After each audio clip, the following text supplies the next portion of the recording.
یحییٰ نے بیان کیا ان سے بشیر بن یسار نے اور ان سے سہل بن ابی حسمہ رضی اللہ عنہ نے بیان کیا کہ عبداللہ بن سہل اور محیصہ بن مسعود بن زید رضی اللہ عنہ خیبر گئے۔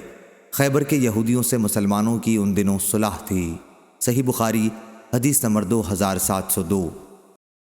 فلیح نے بیان کیا ان سے نافع نے اور ان سے ابن عمر رضی اللہ عنہ نے کہ رسول کریم صلی اللہ علیہ وسلم عمرے کا احرام باندھ کر نکلے تو کفار قریش نے آپ کو بیت اللہ جانے سے روک دیا، اس لیے آپ نے قربانی کا جانور حدیبیہ میں ہی ذبح کر دیا اور سر بھی وہیں منڈوا لیا، اور کفار مکہ سے آپ نے اس شرط پر صلح کی تھی کہ آپ آئندہ سال عمرہ کر سکیں گے، تلواروں کے سوا اور کوئی ہتھیار ساتھ نہ لائیں گے اور وہ بھی نیام میں ہوں گی، اور قریش جتنے دن چاہیں گے اس سے زیادہ مکے میں نہ ٹھہر سکیں گے، یعنی 3 دن۔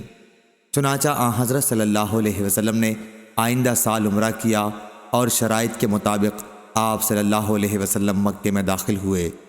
پھر جب 3 دن گزر چکے تو قریش نے مکے سے چلے جانے کے لیے کہا اور آپ صلی اللہ علیہ وسلم وہاں سے واپس چلے آئے۔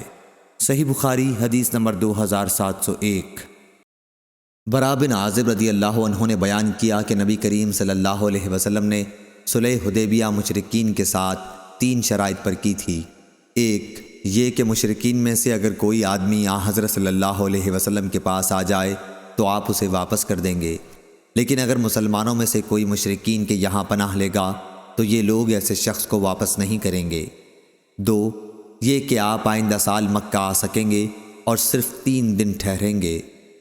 3 یہ کہ ہتھیار، تلوار، تیر وغیرہ نیام اور ترکش میں ڈال کر ہی مکے میں داخل ہوں گے۔